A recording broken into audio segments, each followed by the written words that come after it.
ngithanda ukuthi ngubingelele ngiphinde futhi ngikwamukele khona la ku Big Space sengiphinde ngabuya ke fune indaba ke ithinte ze disc yakhona la eMzansi before nje ngihlale kodabeni cela ke mbukele ungakhohlwa ukuthi ke ulike and ke usubscribe.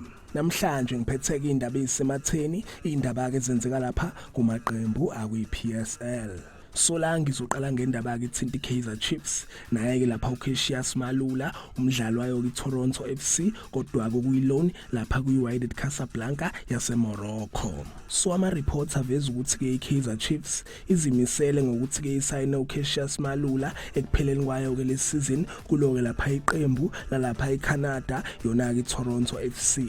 Ama reports aphinda aveza ukuthi ke iToronto FC ayizimisele ngokuthi ke imbuyise yena kuMalula ekupheleni kwayo ke lesizini. Babeke sebeveza ukuthi ke iKaizer Chiefs ingehleke imthole ngeloan noma ke imsayine uma ke ingxoxo zihambe kahle. Enye into abayivezile labaveza ukuthi iWydad Casablanca nayo ke futhi ine option lapha kwicontract yakhe kuMalula le loan ukuthi ke bemsayine yena kuMalula ekupheleni kwayo ke lesizini. Babeke sebeveza ukuthi ke iWydad Casablanca ngathi ke nayo ayizimisele ngokuthi ke imsayine yena kuMalula ekupheleni kwayo ke lesizini emva kokuthi ke iWydad Casablanca ifake ke lapha uRolani Mkwena indlela. So zinjalo ke mbukeli yizo ke lezi indaba ezisematheni indaba ke ithinta lapha amakhosi naye kuCassius Malula ukuthi ke ngenzeka ke amakhosi emsayine noma ke imthole kuyiloan yena kuCassius Malula.